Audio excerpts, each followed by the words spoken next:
बंदे को पूछते हैं अब तुम्हारा काम हो गया, अब मुझे इजाजत है कि मैं जाऊं? खुद ही भीगते हैं, खुद ही कहें मांगते हैं का भला हो।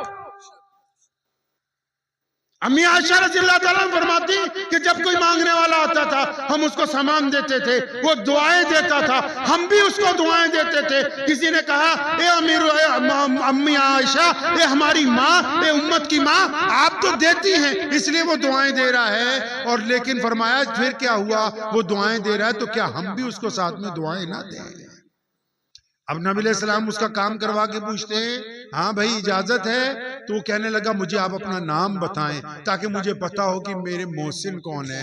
तो नबी अलैहिस्सलाम ने फरमाया मैं वही हूँ जिसके मक्के के तमाम हुक्मरान दुश्मन हैं। तो उसने कहा हाँ, लेकिन मैंने इन हुक्मरानों से एक बात सच सुनी है, वो बार बार कहते थे कि मोहम्मद की तरफ मत जाना, उनसे मत मिलना, क्योंकि अगर कोई उनको देख ले, उनको मिल ले तो फिर उन्हीं का हो जाता है सल्लल्लाहु।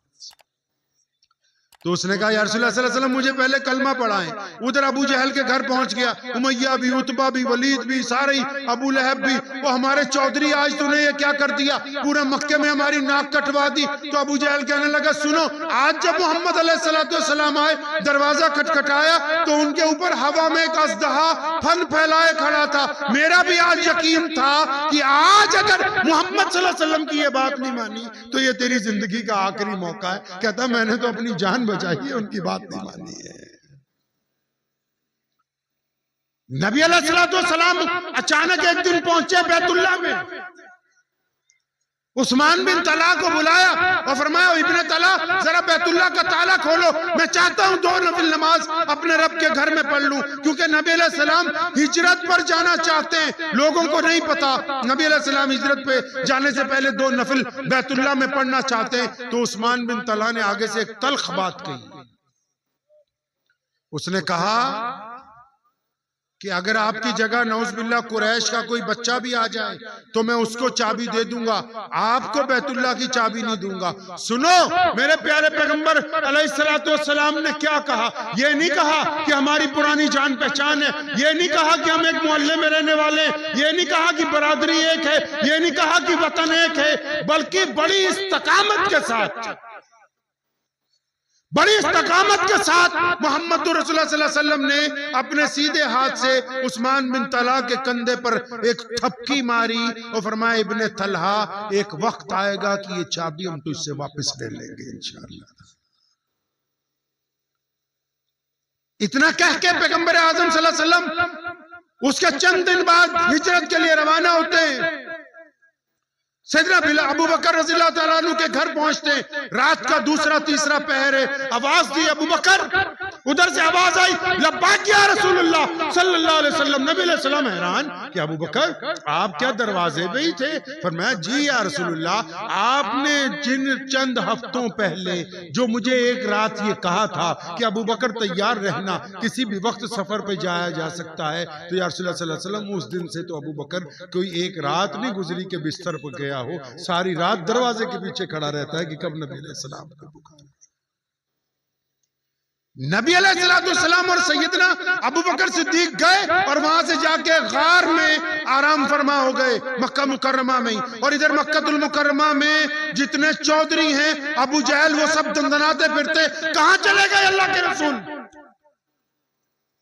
तलाश करने के लिए चारों तरफ उन्होंने अपने आदमी लगा दिए। तो लेकिन कई दिन तक जब पता नहीं चला तो एक मुखबर ने अबू जहल को जाके ये कहा कि ये तो पता नहीं लग पा रहा है कि नबी अलैहिस्सलाम कहाँ हैं, अबू बकर कहाँ हैं, अलबत्ता ये जरूर पता लग गया कि उनको खाना कौन पहुंचाता है, पानी कौन पहुंचाता है। अबू बकर ने कहा कौन पहुंचाता है मक्के में से? तो उसने कहा कि अबू बकर की बेटी अस्मा बिन्ते अबू बकर रज़ी अल्लाह ताला अन्हा, जो अभी नौखेज उम्र की हैं, कि वो जाती हैं रात के पिछले पहर छुप छुप के, लेकिन ये पता नहीं लग रहा कि जाती कहां पर हैं, किस इलाके में पहुंचा के आती। लेकिन ये रिपोर्ट पक्की है कि उनके घर से जो खाना जाता है वो अस्मा बिन्ते अबू बकर रज़ियल्लाहु ताला अन्हा लेके जाती है।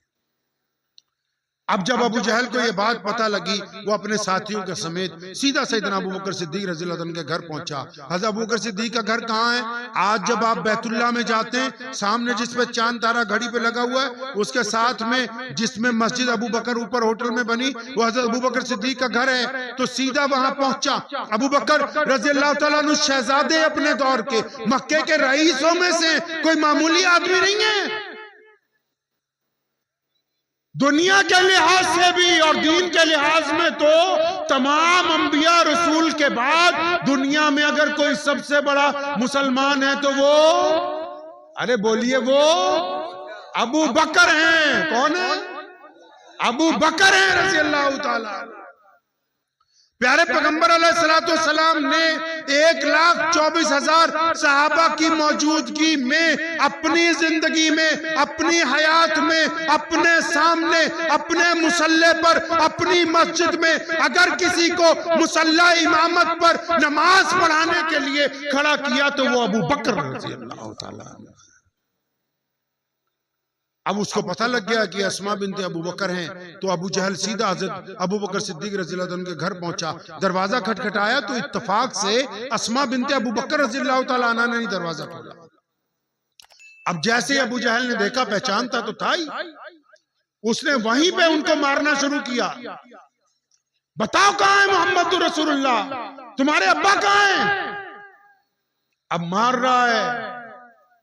तो अस्मा बिन्ते अबू बकर, क्योंकि मोहम्मद रसूलुल्लाह सल्लल्लाहु अलैहि वसल्लम की साहबियां हैं, सुनो मुसलमानों, दिल पे हाथ रख के फरमाती हैं कि मुझसे अबू जहल ने कहा कि ये बताओ कि कहां है तुम्हारे अब्बा, कहां है मोहम्मद रसूलुल्लाह सल्लल्लाहु अलैहि वसल्लम? कहने लगी, मेरे दिल ने कहा अस्मा, प्यारे पैगंबर अलैहिस्सलाम ने कहा झूठ बोलना हराम है, मेरी उम्मत झूठ नहीं बोलेगी। फरमाती है, मैंने कहा अस्मा, अगर तुम सच बोलोगी तो ये दुश्मन जो है नबी अलैहिस्सलाम तक पहुंच जाएंगे, अगर झूठ बोलोगी तो शरीयत का नुकसान हो जाएगा। पढ़िए कभी इमाम बुखारी को उठा के अस्मा बिन्ते अबू बकर रज़ियल्लाहु ताला अन्हु ने मार खाते हुए, अबू जहल जब जिद पे अड़ गया ना, बता कहां है, बता कहां है, तुझे पता है? तो उन्होंने बड़ी जुर्रत से कहा था कि अबू जहल, मुझे पता है कि रसूलुल्लाह सल्लल्लाहु अलैहि वसल्लम कहां हैं और मेरे वालिद मोहतरम उनके साथ कहां हैं, लेकिन तू पूरी ताकत लगा ले, मैं बताऊंगी नहीं किसी कीमत के ऊपर। कुर्बानी दे के शरीयत भी बचाई, नबी अलैहिस्सलाम का भी तहफ्फुज़ किया। अब अबू जहल ने इतनी जोर से इस बात पर उनको मारा कि वो पत्थर पर गिरी तो उनका एक कान फट गया। अब खून जारो कतार निकलने लगा। अबू जहल गुस्से में अपने साथियों समेत वहां से चला गया। अब ये उठी, इन्होंने अपने ही दुपट्टे से अपना चेहरा और वो कान बड़ी सख्ती से बांधा कि खून बंद हो जाए, और बांधने के बाद घर में जाके ये नहीं कहती अम्मा जी मेरी पिटाई हुई है, घर में जाके ये नहीं कहा जा रहा कि मेरे जख्मों पर मलहम पट्टी कर दो, बल्कि जख्मी हालत में सैयदना अस्मा बिन्ते अबू बकर रज़ियल्लाहु ताला ने दोबारा से खाना तैयार किया, दोबारा से उसको पैक किया, और फिर रात के दूसरे पहर अंधेरे में नबी अलैहिस्सलाम की खिदमत के लिए पहुंचे।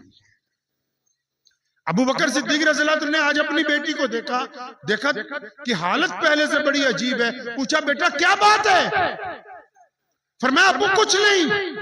नबी अलैहिस्सलाम ने पीछे से पूछा, अस्मा बेटा बताओ क्या बात है अपने वालिद को? उनकी आंखों से आंसू आए, या रसूलुल्लाह सल्लल्लाहु अलैहि वसल्लम, दुश्मन ने आपका पता पूछने के लिए मुझ पर बहुत तशद्दुद किया, लेकिन रब्बे काबा की कसम है कि मैंने उनको आपका पता बताया नहीं। प्यारे मोहम्मद सल्लल्लाहु अलैहि वसल्लम मदीनतुल मुनव्वरा में हैं। हिजरत के बाद जब मदीनतुल मुनव्वरा पहुंच गए, अब वहां पहुंचते ही नबी अलैहिस्सलाम ने सबसे पहले जब मस्जिद नबवी बनाने का इरादा किया, जब मस्जिद नबी बनाने की बात आई, जब मस्जिद नबी की जगह मुंतखब की गई, अभी मस्जिद की तामीर की दीवारें भी नहीं उठ पा रही हैं कि नबी अलैहिस्सलाम ने मस्जिद में अपने मुसल्ले के पास एक तरफ एक चबूतरा बनवाना शुरू कर दिया। सुनो मुसलमानों, दुनिया की पहली एनजीओ, दुनिया का पहला यतीम खाना, दुनिया का पहला मदरसा, दुनिया की पहली यूनिवर्सिटी, दुनिया का पहला खैराती इदारा, लोगों ने पूछा या रसूलुल्लाह सल्लल्लाहु अलैहि वसल्लम ये क्या बना रहे, ये चबूतरा क्यों बना रहे? फरमाया मेरे सहाबा में जो यतीम हैं, जो गरीब हैं, जिनके सर पर छत नहीं है, जिनको कोई पूछता नहीं, जो मोहताज हैं, जो लाचार हैं, यहाँ हम उनको रखेंगे, हम खुद बाद में खाएंगे, उनको पहले खिलाएंगे। ये मेरे मोहम्मद रसूलुल्लाह ने कमाल किया। मस्जिद के साथ साथ दुनिया की पहली एनजीओ का क़याम रसूलुल्लाह सल्लल्लाहु अलैहि वसल्लम ने किया। आपके पास है एनजीओ? आपकी मस्जिद में नहीं होगी, आपकी मस्जिद में नहीं होगा साहब सुफा का चबूतरा, ना किसी रजिस्टर में होगा, ना किसी बजट में होगा। प्यारे पैगंबर नबी अलैहिस्सलातु वस्सलाम मदीनतुल मुनव्वरा में हैं। उस मस्जिद की बात सुनिए। मेरे पास मसले और फतवे नहीं हैं, मोहम्मद रसूलुल्लाह सल्लल्लाहु अलैहि वसल्लम की बात ही आपसे की जा सकती है, क्योंकि हमारा ये ईमान है कि जब तक नबी अलैहिस्सलातु वस्सलाम का हमने दामन थाम रखा है, जब तक नबी अलैहिस्सलाम की पैरवी है, जब तक उनकी इत्तबा है, जब तक उनकी तरफ देख रहे हैं, जब तक उनके पीछे चल रहे हैं, तब तक ईमान बाकी है। अगर नजर जरा सी भी हट गई तो ईमान बाकी रहने वाली शायद नहीं है। प्यारे पैगंबर नबी अलैहिस्सलातु वस्सलाम मस्जिद नबी में तशरीफ रखते हैं। सुने, तसव्वुर में जाएं। नबी अलैहिस्सलाम मस्जिद नबी में तशरीफ रखते हैं। एक बंदा आया गैर मुस्लिम, या रसूलुल्लाह सल्लल्लाहु अलैहि वसल्लम खाना चाहिए, मुझे भूख लगी है, कहत पड़ा हुआ है, नबी के पेट से पत्थर बंधे, फिर भी फरमाया नहीं, इसके लिए खाना लाओ, क्योंकि जो मस्जिद तक आ गया, अल्लाह के घर तक खाने का सवाल करने आ गया, उसको खाली लौटाया नहीं जा सकता। मेरे प्यारे पैगंबर सल्लल्लाहु अलैहि वसल्लम दूसरों को भी खाना खिला के मस्जिद से वापस भेजते हैं। एक गैर मुस्लिम आता है, वो कहता है या रसूलुल्लाह सल्लल्लाहु अलैहि वसल्लम मुझे कपड़े चाहिए, मेरे पास लिबास नहीं है। प्यारे नबी अलैहि सलाम कपड़े देते हैं। एक गैर मुस्लिम आता है, या रसूलुल्लाह सल्लल्लाहु अलैहि वसल्लम मुझे सवारी चाहिए। अब इनको देखा देखी एक दिन एक मुसलमान आता है, या रसूलुल्लाह सल्लल्लाहु अलैहि वसल्लम आपका सहाबी हूँ, आपका मानने वाला हूँ, घर में कुछ नहीं है, कुछ दे दीजिए। तो प्यारे पैगंबर अलैहिस्सलातु वस्सलाम ने पूछा कुछ तो होगा? फरमाया या रसूलुल्लाह कुछ भी नहीं, बर्तन भी नहीं, बिस्तर भी नहीं। फरमाया फिर भी कुछ तो होगा। कहने लगा नहीं या रसूलुल्लाह। फरमाया ये कंधे पर क्या है? कहने लगा या रसूलुल्लाह ये तो बोसीदा सी चादर है। फरमाया ये लाओ मेरे पास। नबी अलैहि सलाम ने उसकी बोसीदा चादर, पुरानी चादर, फटी हुई चादर अपने रहमत वाले हाथ में पकड़ ली। चादर वो है जिसकी कोई कीमत दे ही नहीं सकता, क्योंकि वो बेकीमत है, बिल्कुल खराब हुई है। लेकिन नबी अलैहि सलाम के हाथ में, सहाबा से पूछा है कोई इसकी कीमत दे दे? चंद सहाबा ने कहा या रसूलुल्लाह 1 दिनार। फरमाया नहीं ये कम है। किसी ने कहा या रसूलुल्लाह सल्लल्लाहु अलैहि वसल्लम 2 दिनार। फरमाया ये कीमत ठीक है। 2 दिनार में वो चादर बेची, उसको 2 दिनार पकड़ाए। फरमाया 1 दिनार का राशन खरीद लो, सारा सामान खरीद लो, घर ले जाओ, खाना बनाओ, खुद भी खाओ, बच्चों को खिलाओ। दूसरे पैसे की, दूसरे दिनार की कुल्हाड़ी खरीद के लाओ, मैं खुद हाथ से दस्ता लगा के देता हूँ। रोजाना जंगल जाओ, लकड़ियां काटो और उसको फरोख्त करो, खुद भी खाना खाओ, दूसरों को भी खिलाओ। सुनो मुसलमानों, वो एक साहब थे ना, वो जंगल में से गए, उन्होंने देखा एक लोमड़ी है, अपाहिज है, वो एक जगह बैठी हुई, तो बड़े हैरान हुए। कहने लगे अच्छा ये तो लोमड़ी खाना कैसे खाती होगी? तो वहीं दरख्त पे चढ़ के बैठ गए। देखते हैं कि शाम ढलते ही एक शेर आया, उसके मुंह में शिकार था, उसने खुद खाया, बचा हुआ शिकार उस लोमड़ी के आगे फेंक के चला गया। अब ये साहब देखते रहे, दिल में अल्लाह की बड़ी बड़ाई बयान की। कहने लगे वाह ये तो कमाल हो गया, अल्लाह ने रिज़्क़ का वादा कर रखा है। फौरन जब घर पहुंचे, घर जाते ऐलान कर दिया आज से दुकान बंद है, आज से नौकरी पर नहीं जाना। मैं जंगल में देख आया हूँ कि अल्लाह तबारक व तआला तो अपाहिज लोमड़ी का भी खाने का इंतजाम कर रखा है। तो अचानक वहां से कोई मौलाना साहब, कोई बुजुर्ग गुजरे, लोगों ने कहा हजरत वो 1 हफ्ते से काम पे नहीं जा रहा, दुकान भी बंद कर दी। उसके पास गए, पूछा हाँ भाई क्या बात है, दुकान बंद कर दी। जंगल का किस्सा सुनाया कि एक लोमड़ी थी, अपाहिज है, उसको अल्लाह ने शेर की ड्यूटी लगा रखी है खाने की। वो फरमाया बेवकूफ, अल्लाह ने तुझे ये दिखाया कि शेर बन, खुद भी खा, दूसरों को भी खिला। खुद भी खाओ, दूसरों को भी खिलाओ। अब प्यारे मोहम्मद अलैहिस्सलाम मस्जिद नबी सल्लल्लाहु अलैहि वसल्लम में तशरीफ रखते हैं। इतनी देर में दरवाजे पर एक बूढ़ी औरत आई। नबी अलैहिस्सलाम उसके पास तशरीफ ले गए। उसने आके नबी अलैहिस्सलाम से कहा, या रसूलुल्लाह सल्लल्लाहु अलैहि वसल्लम, मैं आपसे अलहदा गुफ्तगू करना चाहती हूँ, अलग से बात होगी। फरमाया हाँ बताओ। उसने सहाबा की तरफ देखा, फरमाया या रसूलुल्लाह इनके सामने नहीं, थोड़ा अलग हट के। अब नबी अलैहिस्सलाम चल पड़े। नबी अलैहिस्सलाम चल पड़े, एक तरफ लेके चल पड़ी नबी अलैहिस्सलाम को। चलती जा रही है। सुनिए कौन है हमारे आका अलैहिस्सलाम, जिनके सामने हमारी हैसियत एक रत्ती की औकात की नहीं है। आज छोटा सा दुनियादार आदमी, छोटा सा दीनदार आदमी चाहता है कि उसके लिए मसनद लगाई जाए मोहम्मद रसूलुल्लाह सल्लल्लाहु अलैहि वसल्लम, जो अल्लाह के नाइब हैं। किसके नाइब हैं भाई? अल्लाह के नाइब हैं। किसके? दोबारा बोलिए, किसके नाइब हैं?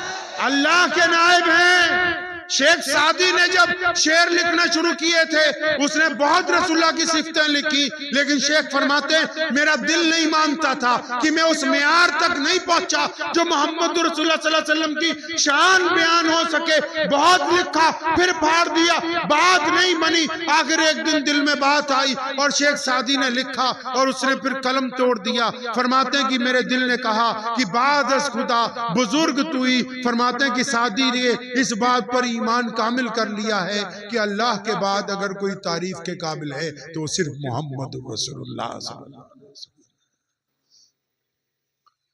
तो नबी अलैहिस्सलाम को उस औरत ने कहा, यहां बैठे जमीन पर, रेत पर बैठने के लिए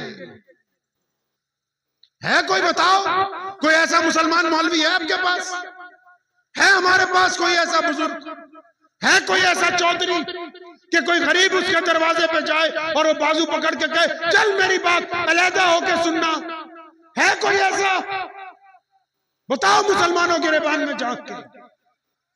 मोहम्मद रसूलुल्लाह को उस बूढ़ी औरत ने कहा, या रसूलुल्लाह यहाँ रेत पर बैठे। पैगंबर अलैहिस्सलाम रेत पर बैठे। पूछा क्या बात है? कहने लगी या रसूलुल्लाह सल्लल्लाहु अलैहि वसल्लम, ये मक्के के बच्चे मेरे पीछे पीछे दौड़ते, बाज पत्थर मारते, मुझे पागल पागल कहते, आप हुक्म जारी कीजिए ना कि मेरे साथ ऐसा मामला ना हो। नबी अलैहिस्सलाम ने फौरन अपने पर्सनल असिस्टेंट को बुलाया, हुक्म जारी करो कि आज के बाद कोई इसे छेड़े नहीं। अब ये हुक्म जारी हो गया। वो चंद बातें इधर उधर की करने लगी। कुछ देर बाद उसे ख्याल आया कि बहुत ज्यादा वक्त हो गया, तो अचानक वो कहती है रसूलुल्लाह मैंने बहुत आपका वक्त ले लिया, अब इजाजत है। क्योंकि वो औरत मेंटली तौर पर, जिसको हम सिदरी कह सकते हैं, जो पगले लोग किसी गांव में एक दो लोग होते हैं। अब जब वो चली गई, सहाबा आए, सहाबा ने अदब से कहा था या रसूलुल्लाह सल्लल्लाहु अलैहि वसल्लम, हम आपको ये बताना चाहते हैं कि ये जो औरत आपके पास होके गई है, ये दिमागी तवाजुन के तौर पर सही नहीं है, इसका दिमागी तवाजुन बिगड़ा हुआ है, ये पगली है। सुने मेरे और आपके नबी अलैहि सलाम ने क्या फरमाया?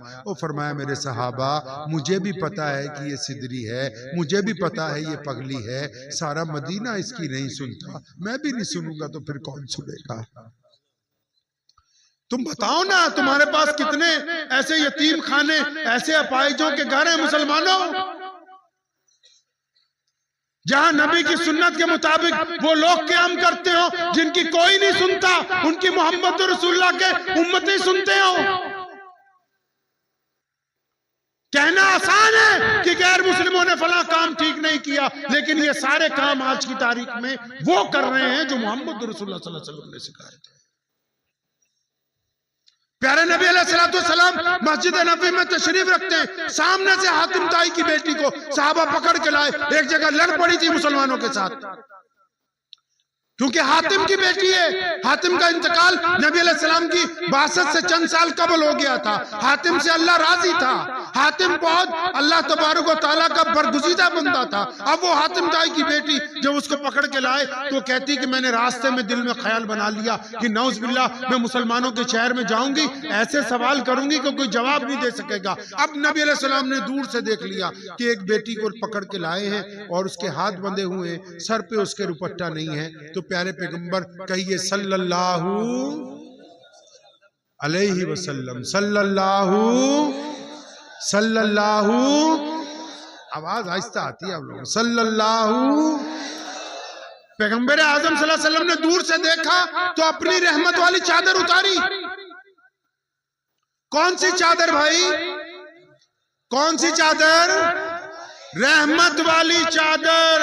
वो चादर कि जब जिस रात को नबी अलैहिस्सलाम गए थे शबे मेराज को अल्लाह के पास, जब जिब्रील साथ में थे जो फरिश्तों के सरदार हैं, जब चलते चलते आसमान पर एक ऐसा मुकाम आया कि जिब्रील को भी रोक दिया गया। फरिश्ते हैरान हैं, परेशान हैं, अपने सरदार से पूछते कि तू हमारा सबसे बड़ा फरिश्ता है, क्या इससे आगे तू नहीं जा सकता? तो जिब्रील अलैहिस्सलाम ने कहा था नहीं, इसके आगे अगर कोई जा सकता है तो सिर्फ आमना के दुर्र यतीम मोहम्मद रसूलुल्लाह है। अभी भी नहीं समझ आया कौन सी रहमत वाली चादर? रहमत वाली चादर उतारी नबी अलैहिस्सलाम ने अपनी उस बेटी के सर पे डालने के लिए। कौन सी चादर भाई?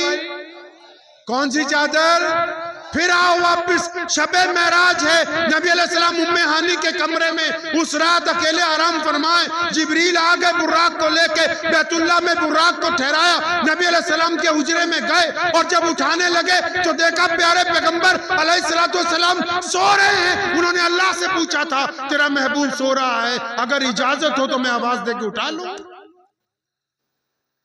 अल्लाह ने फरमाया नहीं, इतनी हिम्मत किसी में नहीं कि मेरे महबूब को आवाज दे। वो आराम कर रहे हैं, तुम आवाज दोगे अचानक तरक जाएंगे तो ये उनके लिए शान में बेअदबी है। ऐसी हिम्मत किसी के नहीं जो मेरे नबी को आवाज दे। फरमाया या अल्लाह जी, फिर मैं ऐसा करता हूँ, आपके नबी के जिस्म अतर को हाथ लगाता हूँ, दबाता हूँ। और फरमाया नहीं जिब्रील, तू कहाँ और मोहम्मद रसूलुल्लाह कहाँ है? हाथ नहीं लग सकता। पूछा या अल्लाह फिर करना क्या है? फरमाया करना क्या है, पैरों की तरफ हो जा चारपाई के और प्यारे पैगंबर अलैहिस्सलाम के तलवों के साथ अपने ठंडे ठंडे होंठ लगा दे ताकि रसूलुल्लाह सल्लल्लाहु अलैहि वसल्लम की आंख खुल जाए। वो चादर जिसको बोसा देना जिब्रील अमीन अपने लिए इज्जत की बात समझते हो, नबी अलैहिस्सलाम ने वो चादर उतारी है। और एक दुश्मन की बेटी है जो लड़के आई है, काफिर की बेटी है। अब वो चादर जब उतारी एक सहाबी को दी, फरमाया दौड़ के जाओ, जाके उस बेटी के सर पे ये चादर रखो। उस सहाबी ने बड़े अदब से छोटी सी बात नबी अलैहिस्सलाम के कान में कही, या रसूलुल्लाह सल्लल्लाहु अलैहि वसल्लम, वो जो दुश्मन की बेटी आ रही है और ये चादर बड़ी रहमत वाली चादर है। चादर रहमत वाली है। बेटी किसकी है? बेटी किसकी है? रहमत वाली चादर है। बेटी दुश्मन की तरफ से आ रही है, आप ये चादर अपने पास रखें। हम अपनी चादर से सर ढांप देते हैं। प्यारे पैगंबर अलैहिस्सलाम नाराज हुए, फरमाया आज तो ये बात कही, आइंदा ये बात याद रखो मुसलमानों कि बेटी सिर्फ बेटी होती है, ख्वाह वो हमारी हो या फिर किसी और की हो। इसी चादर के साथ उस बेटी के सर को जो है वो ढांपा जाएगा। हातिम की बेटी कहती है कि जब वो चादर मेरे सर पर रखी गई मैं ज़ारो कतार रोने लगी और मैं पहुंची मोहम्मद रसूलुल्लाह सल्लल्लाहु अलैहि वसल्लम के पास। मैंने बरजस्ता कहा कि आप दुनिया के बादशाह नहीं हैं, आप तो कायनात के दिलों के शहंशाह बन के तशरीफ लाए। या रसूलुल्लाह सल्लल्लाहु अलैहि वसल्लम, मैं तो आप पर ईमान ले आई हूं। अब नबी अलैहिस्सलाम ने क्या किया? देखो इधर कोई भी काम करते हैं सहाबा को बुलाते हैं, वो पूछते हैं कि ये सामान आया है, किसको दे दें किसको ना दें, मशवरा करते हैं। आज एक बेटी आई है नबी के दरबार में। कौन आया आज? आज बेटी आई है। पूछा बिटिया क्या चाहती हो?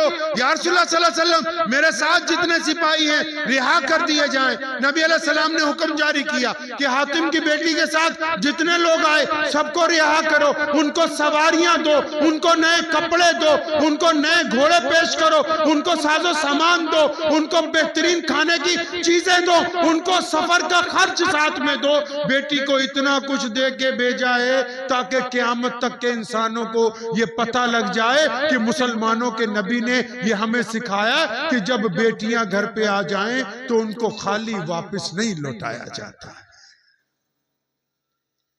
अदी बिन हातिम जो हैं उसके भाई, हातिम ताई के बेटे, ये बेटी जब वापस पहुंची शाम को अपने महल में, मदीना मुनव्वरा से चंद गांव दूर है, जब वहां पहुंची तो अदी जो थे जंग के दौरान कहीं इधर उधर हो गए थे, छुप गए थे। उन्होंने जाके अपने भाई को कहा, अदी को, कि अदी आप तो यूं ही डर गए, आप इधर उधर चले गए, आप खुदा की कसम मदीनातुल मुनव्वरा जाइए, मोहम्मद रसूलुल्लाह सल्लल्लाहु अलैहि वसल्लम से मिल के आइए, मैं उनको देख के आई हूं, वो तो वो नहीं है जो आप समझ रहे हैं।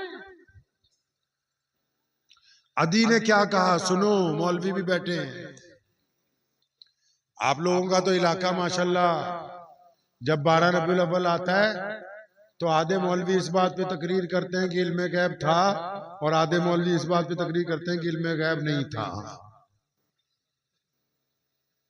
जबकि 12 रबीउल अव्वल पे बात ये होनी चाहिए कि नबी अलैहिस्सलाम की जिंदगी कैसी थी, बच्चों के साथ उन्होंने क्या गुजारा किया, खवातीन की इज्जतें कैसे की, गरीबों के साथ क्या मामलात किए, यतीमों के साथ नबी अलैहिस्सलाम ने क्या किया, उनकी नमाज कैसी थी, चलना कैसा था, गुफ्तगू कैसी थी, चेहरा कैसा था, कपड़े कैसा था। लेकिन हमारी ये बदकिस्मती है कि हम नबी का नाम लेके नौज़ुबिल्लाह एक दूसरे को काफिर काफिर कहते हैं।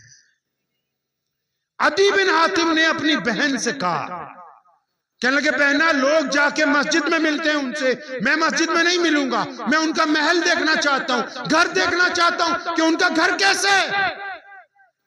इस बात के कई दिन बाद अचानक अदी बिन हातिम पहुंचे मदीना मुनव्वरा में, मस्जिद नबवी में आप सल्लल्लाहु अलैहि वसल्लम तशरीफ फरमाए। अदी अभी अंदर दाखिल हुए, नबी अलैहि सलाम ने दूर से देख के फरमाया, अदी वो आ जाओ, तेरा इंतजार था। अब जिसने कभी किसी को पहले देखा ना हो और वो सामने वाला बंदा हमारा नाम ले दे तो एक दफा तो दिल हिल जाता है अपनी जगह से।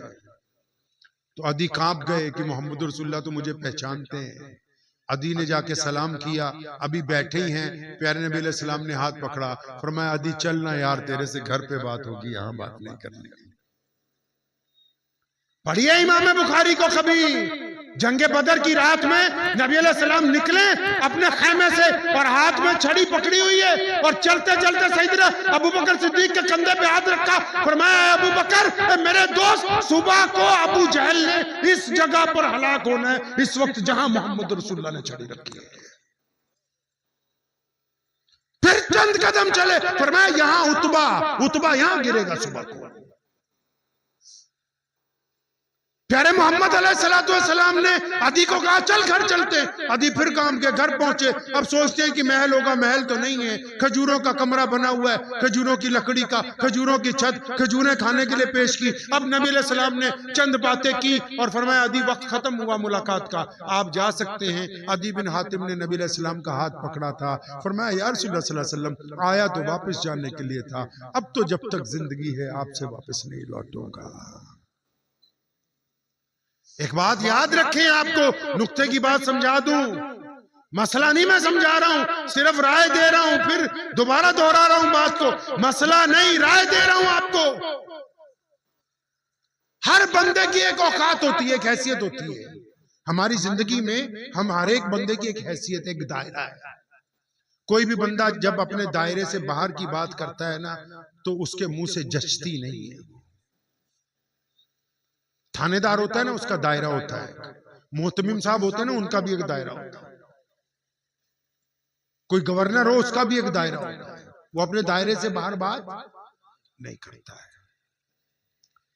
प्यारे नबी अलैहिस्सलाम क्या है क्या नहीं है, नबी की शान सिर्फ कौन बता सकता है?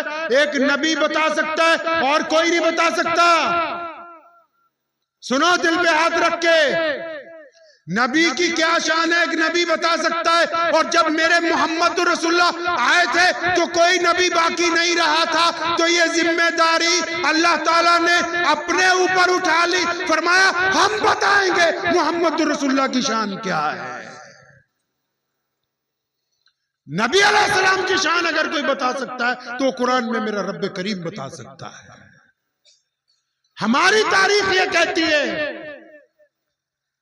कि अब्दुल्ला इब्ने जुबैर रज़ियल्लाहु ताला अन्हु से लेके इमाम अबू हनीफा तक,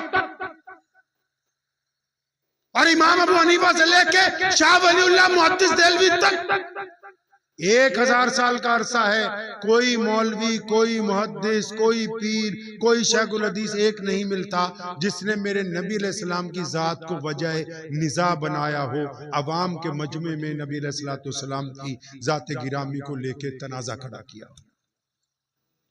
ये हमारी बदकिस्मती है।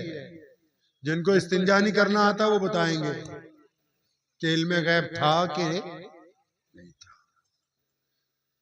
अपनी हैसियत से ऊपर की बात कभी जिंदगी में नहीं करनी चाहिए। उसकी वजह क्योंकि जो शान नबूवत का मसला है वो हमारे दायरे से, इख्तियार से ऊपर है। अल्लाह ने ताहा कह दिया, यासीन कह दिया, मुदस्सिर कह दिया, साहिब खुल्के अजीम कह दिया, रहमतुल लिल आलमीन कह दिया।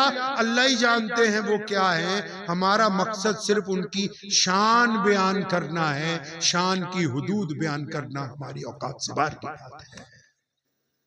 अगर कोई बंदा ये गलती करेगा, सुनो, चाहे वो सुन्नी हो, चाहे वो देवबंदी हो, चाहे वो बरेलवी हो, चाहे वो शिया हो, चाहे सुन्नी, कोई भी हो, अगर कोई ये गलती करेगा कि वो नबी अलैहिस्सलाम की हुदूद बयान कर सकता है, नऊज़ बिल्लाह, तो दोनों में से एक बंदा ईमान से बाहर जाने वाला है। क्योंकि अल्लाह करीम को तमाम बातें बर्दाश्त हैं, अपने नबी अलैहिस्सलाम की शान में जर्रा बराबर भी बेअदबी बर्दाश्त नहीं है।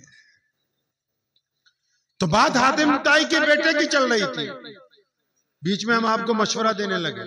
ये मशवरा इसलिए दिया क्योंकि आजकल तो आप सभी मुफ्ती बन गए हैं। जी भाई, बन गए कि नहीं भाई?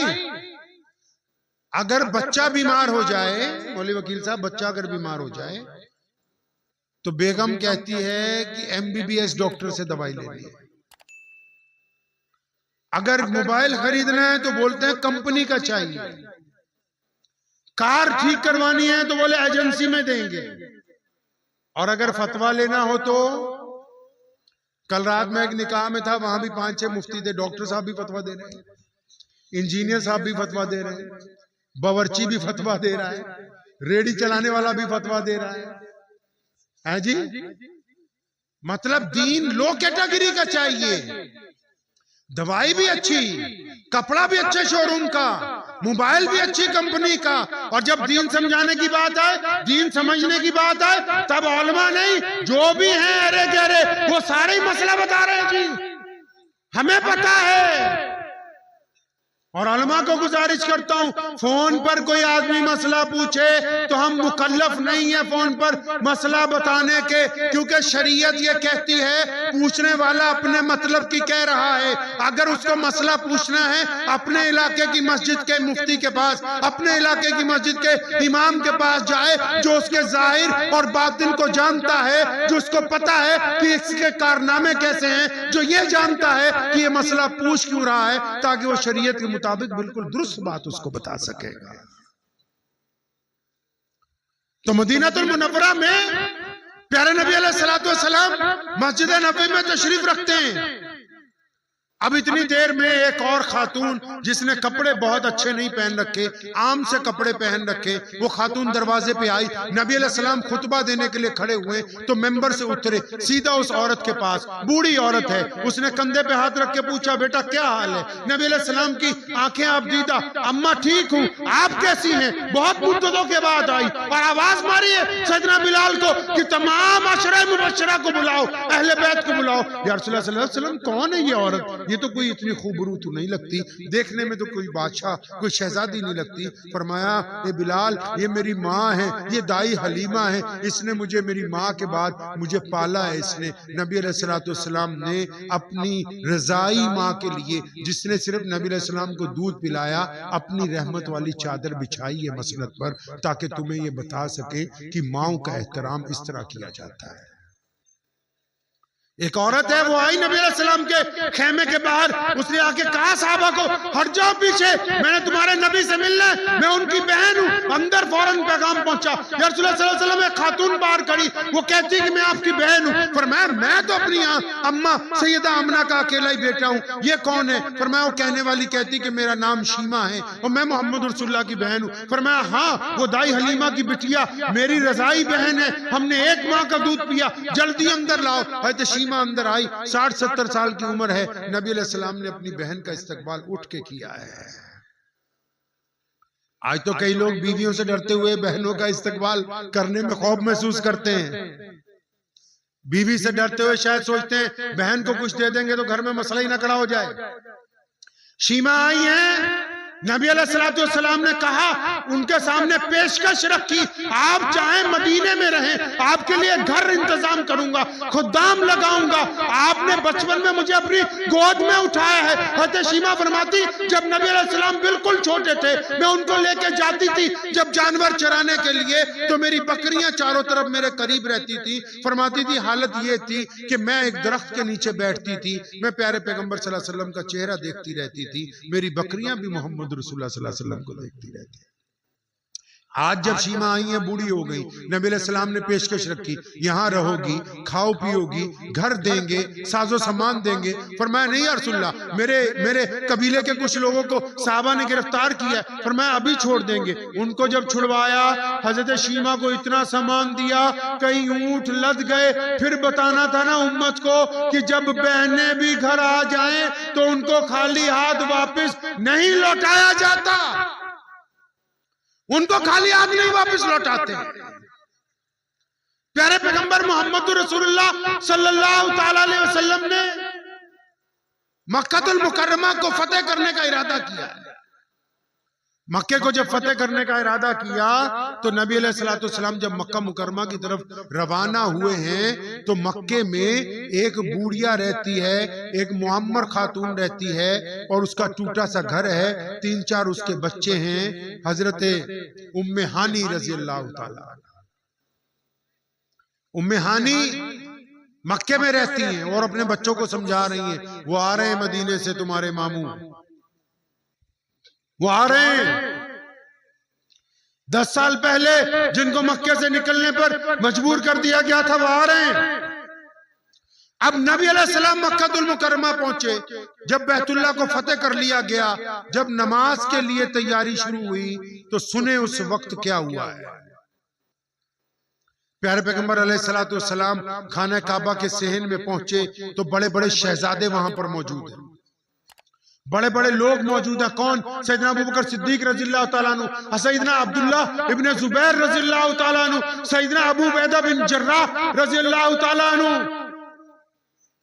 सैयदना उमर फारूक रज़ियल्लाहु ताला अन्हु, उस्मान ज़ुन्नुरैन रज़ियल्लाहु ताला अन्हु, मौला अली करमुल्लाह वजह रज़ियल्लाहु ताला अन्हु, बड़े बड़े शहजादे वहां पर मौजूद हैं। अब चारों तरफ जमघट लगा हुआ है। मक्के के वहां के गवर्नर भी मौजूद हैं जो उसी दिन मुसलमान हुए हैं। लेकिन नबी अलैहिस्सलाम ने चारों तरफ देखा और फिर अपने सहाबा को पूछा कि ओए मेरा बिलाल कहाँ है, बिलाल कहाँ है भाई।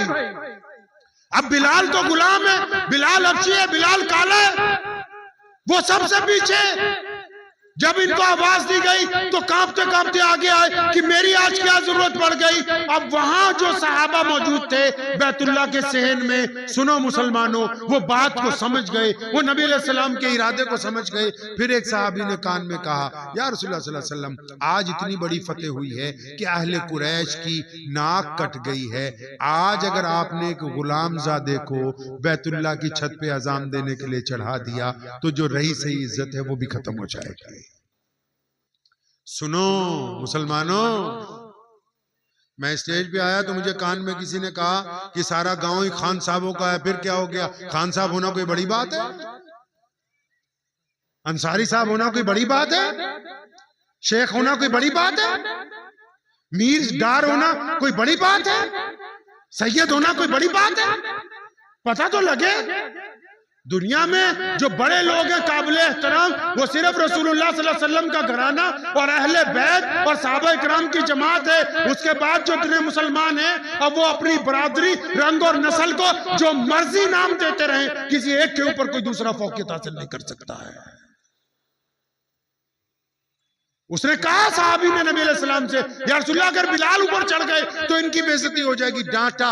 फरमाया सुन, अगर नबी अलैहिस्सलाम के नाम पर मार खानी हो तो काला बिलाल खाए, और आज फतेह मक्का के मौके पे अजान देनी हो तो कोई और देगा। फरमाया नहीं, आज खाना काबा की छत पे चढ़ के अगर कोई अजान देगा तो मेरा। और बोलिए मेरा। मैंने पहले कहा था हम जलसा करने नहीं आए, हम इरादा सुन्नत के लिखे आए। जाब्ता पूरा करने नहीं आए, इसलिए आप जागते रहिए, साथ साथ सोइएगा नहीं। बस और 20 मिनट आपके लूंगा, परेशान ना होना। तो नबी अलैहिस्सलाम ने कहा बिलाल कहाँ? बिलाल दौड़ते हुए आए, खुद कहा दिमाश्क में जिंदगी के आखिरी दिनों में बिलाल ने फरमाया जब मुझे आवाज दी गई थी मैं कांप गया कि मैंने सोचा कि पैगंबर आज़म अलैहिस्सलाम को इतने बड़े मजमे में मेरी क्या जरूरत पड़ गई। तो फरमाया जब मैं भागता हुआ आगे पहुंचा तो नबी अलैहिस्सलाम ने फरमाया बिलाल आज खाने काबा की छत पे चढ़ के अजान कोई देगा तो मेरा बिलाल देगा। अब ये खाने काबा की मुंडेर पकड़ के ऊपर चढ़ने लगे। काबा देखा ना आप लोगों ने भाई? अरे फोटो में भी देखा है कि नहीं भाई? जो काले रंग का गिलाफ चढ़ा हुआ है, खाना काबा के सहन में जो कमरा है जिसके ऊपर काले रंग का गिलाफ चढ़ा है उसको काबा कहते हैं।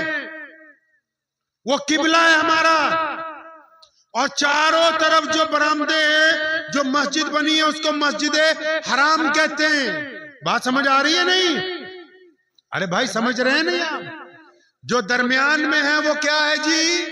खाना काबा। और जो चारों तरफ बिल्डिंग है वो मस्जिद हराम। अब मेरे नबी अलैहिस्सलाम ने बिलाल को कहां चढ़ने के लिए कहा? अज़ान देने के लिए खाना काबा की छत पे चढ़ने के लिए कहा है। मुझसे पहले कोई मुकर्रिर में आवाज नहीं पहचान रहा हूं, तकरीर में वो आप हजरात से बात कर रहे थे झूठे नबियों के मुतालिक। आजकल जो लोग कई झूठे नबी बन जाते हैं, मुफ्ती हिलाल साहब ही बात कर रहे थे। तो बिलाल को कहा कि खाना काबा की छत में चढ़ो अजान दो। फरमाते जब मैं खाना काबा की छत में चढ़ने लगा तो मैं रो रहा था और मैंने अपने दिल से कहा बिलाल वो जो बाहर बैतुल्लाह का दरवाजा है, बाहर की जो चौखट है, जब कभी तेरा दिल चाहा कि तू भी 2 रकात नमाज पढ़े, जब कभी तेरा दिल चाहा कि तू इस घर को हाथ लगा ले, तो तुझे अबू जहल ने मारा, उतबा ने मारा, वलीद ने मारा, अब्दुल्ला बिन जिदान ने मारा। और क्यों मारा? क्योंकि तेरा रंग काला है और तेरी जात नीची है और तू इन इंसानों में नहीं आता। फरमाया मुझे तो इतना मारते थे, कभी मेरी हिम्मत नहीं हुई कि इस घर की तरफ आ जाऊं। बिलाल आज क्या कमाल की बात हो गई कि ये सारे चौधरी नीचे खड़े, तू बैतुल्लाह की छत पर चढ़ रहा है। थे क्योंकि मोहम्मद रसूलुल्लाह सल्लल्लाहु अलैहि वसल्लम के तरबियत याफ्ता ना फौरन कहते मेरे दिल ने कहा और मैंने प्यारे पैगंबर अलैहिस्सलाम के चेहरे की तरफ देखा और मेरे दिल ने कहा बिलाल ये आज तुम जिस मर्तबे पर पहुंच रहे हो ये मोहम्मद रसूलुल्लाह की वफादारी का नतीजा है, ये उनसे वफादारी का नतीजा है। अब बिलाल जब बैतुल्लाह की छत पे चढ़ गए, आपको पता है जब हम मक्के में जाते हैं नमाज पढ़ने के लिए, जिस तरफ खाना काबा की जो दीवार सामने आती है वही हमारा किबला है, उसी तरफ मुंह करके। अरे बोलते रहो, हाँ बोल, आपके बोलते रहने से मुझे एहसास होता है कि भी जाग रहे नवादा वाले हैं। तो जिस तरफ जो दीवार सामने आती है हम उसी को किबला समझ के किबले के हुक्म में है, क्योंकि वो हम उसी तरफ मुंह करके नमाज पढ़ते हैं। अब जब बिलाल खाना काबा की छत पर चढ़ गए, सुनो मुसलमानों, दिल पे हाथ रख के वो फरमाते जब मैं खाना काबा की छत पर चढ़ गया तो मेरे दिल ने कहा बिलाल मदीने में तो मक्के की तरफ मुंह करके अजाने देता था, आज तो तेरे नबी ने तुझे खाना काबा की छत पर चढ़ा दिया, अब काबा कहाँ है? फरमाया बिलाल भी तो नबी के तरबियत याफ्ता हैं। फरमाया मेरे दिल ने देर नहीं लगाई, मैंने एक उंगली कान में दी और अपना चेहरा, अपना रुख, अपनी शहादत की उंगली खाना काबा में जिस तरफ प्यारे नबी सलाम सहन में खड़े थे उस तरफ अपना मुंह कर लिया, आजान देनी शुरू की ताकि क़यामत तक मुसलमानों को बता दे कि काबे का अगर कोई काबा है तो वो मोहम्मदुर रसूलुल्लाह। क्यों? क्योंकि काबे की सनद है मोहम्मद रसूलुल्लाह, उन्होंने हमें बताया कि ये बैतुल्लाह है। क्योंकि कुरान की सनद है मोहम्मद रसूलुल्लाह, उन्होंने हमें बताया कि ये कुरान है। क्योंकि ईमान की सनद है मोहम्मद रसूलुल्लाह, उन्होंने हमें बताया ये ईमान है। अगर मोहम्मद रसूलुल्लाह की पैरवी है तब काबा काबा है, तब कुरान कुरान है। अगर किसी से रसूलुल्लाह सल्लल्लाहु अलैहि वसल्लम की पैरवी छूट जाएगी तो फिर उसके पल्ले कुछ बाकी रहने वाले नहीं। अब हुआ क्या? हुआ क्या उस रात पता है आपको? अरे बताओ हुआ क्या, पता है आपको? मैंने बोलते रहिए मेरे साथ, में तकरीर नहीं कर रहा हूं, आपसे बातें करने आया हूं। पता है आपको? नहीं। क्यों नहीं पता? आपके यहाँ कहावत है ना, जितना गुड़ डालोगे उतना ही, अरे बोलते रहो, जितना गुड़ डालोगे हाँ उतना ही मीठा हो। मौलवी को तनख्वाह कितनी देते हो? खुद कितनी लेते हो? अब इनको 5-7 हजार में सारा दिन समझा देंगे मौलवी। आप अंदाजा लगाइए, इस मजमे में ऐसे मैं कई 100 लोग निकाल दूंगा जिनका मोबाइल 1 लाख रुपए का है, जिनकी जूतियां 10-15 हजार रुपए कीमत की हैं। जिस कौम को अपने इमामों की तनख्वाह 5-7 हजार रखनी हो और जूती 20 हजार की पहननी हो, तो फिर इसका मतलब उन्हें ज्यादा जूतियों की जरूरत है दीन की बजाय। कि दीन जहां से समझना है उनको तो मातहत बनाया है, तभी तो सीरत की वो बातें पता नहीं जो मोहम्मद रसूलुल्लाह सल्लल्लाहु अलैहि वसल्लम कर गए, तभी तो मुख्तसर से मसाइल पे हम फंसे हुए हैं और एक दूसरे के साथ दस्तगिरबान है साथ में। हमने अपने अइम्मा को, अपने उलमा को वो मुकाम दे ही नहीं सके अभी तक। और यही है जो आपको बता सकते हैं कि रसूलुल्लाह सल्लल्लाहु अलैहि वसल्लम की शब और रोज कैसे, सुबह शाम कैसी है, चलना फिरना का और है नहीं कोई। सुना मोहम्मद रसूलुल्लाह सल्लल्लाहु अलैहि वसल्लम के सहाबी ने क्या किया सैयदना बिलाल रज़ियल्लाहु अन्हु ने? वो बैतुल्लाह की छत पर चढ़े, कहा काबा किधर, जिधर रसूलुल्लाह खड़े थे उधर मुंह करके अजान देने लगे। मौलाना मुफ्ती बिलाल साहब की बात पूरी करता हूँ, उधर मुंह करके अजान देने लगे। अब नबी अलैहिस्सलाम के दिल में अल्लाह ने डाल दी कि जब तक अजान होती है तवाफ कर लिया जाए। अब नबी अलैहिस्सलाम बिलाल अजान दे रहे हैं, अल्लाहु अकबर अल्लाहु अकबर, नबी अलैहिस्सलाम तवाफ के लिए चल पड़े हैं। अब बिलाल ने देखा कि मेरा काबा चल पड़ा, तो बिलाल भी अजान देते देते घूम रहा है ताकि क़यामत तक के मुसलमानों को बता दें कि जिधर रसूलुल्लाह गए हैं उधर ही जाना है। दरमियान में जितने मर्जी आ जाएं उनकी पैरवी नहीं की जा सकती है, जाना उधर ही है जिधर मोहम्मद रसूलुल्लाह सल्लल्लाहु अलैहि वसल्लम गए। इत्तबा उनकी है। आपको पता है उस रात, जिस रात खाना काबा मक्कातुल मुकर्रमा को फतेह किया नबी अलैहिस्सलाम ने, उस शाम को मक्के के जो गवर्नर थे हज़रत अबू सुफियान रज़ियल्लाहु ताला जो उसी दिन मुसलमान हुए, उन्होंने पेशकश की है नबी अलैहिस्सलाम को कि या रसूलल्लाह मेरी कोठी पर चलिए, खाना तैयार है। पता है आपको ये बात? नहीं पता। क्यों नहीं पता? क्योंकि हम सोचते हैं हम खुद ही मौलवी बन जाएंगे। आप भी अच्छे खासे मौलवी हैं माशाल्लाह। ये पजामा अगर टुकनों से नीचे हो जाएगा तो कहां जाएंगे भाई? ये पजामा टखनों से नीचे हो जाता है ना मुल्ला जी का, तो हम क्या कहते हैं उनको? अरे बोलो भाई, जो पता है वो तो बताओ। पजामा टखनों से नीचे हो जाता है तो कहां जाएगा बंदा? जहन्नुम। आहिस्ता आहिस्ता बोल रहे, फतवा देते हो, डर रहे थोड़ा सा, लेकिन फतवा दुरुस्त है, ये वाला सही है। मतलब ये नीचे हो जाएगा तो कहां जाएंगे भाई? और अगर ऊंचा हो जाए तो? अरे बोलो भाई, ऊंचा हो जाए तो जन्नत। इतने बड़े मुफ्ती, ये बताओ।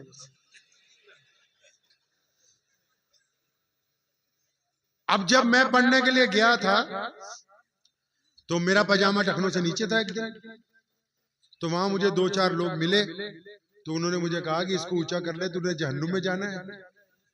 तो मैंने कहा अच्छा ऊंचा कर लेते हैं, तो कहने लगा हाँ अब ठीक है, तू जन्नत में जाएगा। तो मेरे आबो अजदाद सारे ही 20 नस्लों से सारे ही आलिम अल्लाह के फजलो करम से, अल्लाह करीम का एहसान है। तो मैंने घर जाके अपने अब्बू से, शेर इस्लाम मौलाना हफीजुर्रहमान लुधियानवी रहमतुल्लाह अलैह से कहा, मैं कहा अब्बू आप हमें झूठ बोलते रहे। कहें क्या बेटा क्या झूठ बोला? मैंने कहा आप कहते थे कि अम्मी के पैरों के नीचे जन्नत है, मदरसे वाले तो बोलते हैं टुकने में फंसी हुई है वो। इन्होंने तो बताया कि यहां है। तो फिर जब उस्तादों ने पढ़ाना शुरू किया तो पता लगा कि ये हक और सच है बात, कि अगर कपड़ा टखनों से नीचे होगा तो आप जहन्नुम में चले जाएंगे। लेकिन अगर आपको मैं पूछूं क्यों चले जाएंगे भाई, तो इनको पता नहीं होगा कि क्यों चले जाएंगे, क्योंकि हमने सिर्फ मसाइल को अब तनकीद के लिए रखा है। अब मसाइल को हमने एक दूसरे को नीचा दिखाने के लिए रखा है। अब हम फतवा अपने इमाम के खिलाफ, मोहतमिम के खिलाफ, सदर के खिलाफ, पड़ोसी के खिलाफ लेने जाते हैं। अब हम फतवा अपने माल के लिए लेने नहीं जाते। अब हम दीन को उस तरह नहीं इस्तेमाल करते जिस तरह है। तो मक्के में उस रात को मैं जिक्र कर रहा था, मक्के के गवर्नर ने पेशकश की नबी अलैहिस्सलाम से कि या रसूलल्लाह सल्लल्लाहु अलैहि वसल्लम मेरे घर चले। अब्दुर्रहमान बिन औफ अरबोपति मुसलमान है रज़ियल्लाहु ताला, उन्होंने कहा या रसूलल्लाह हमारे घर चले।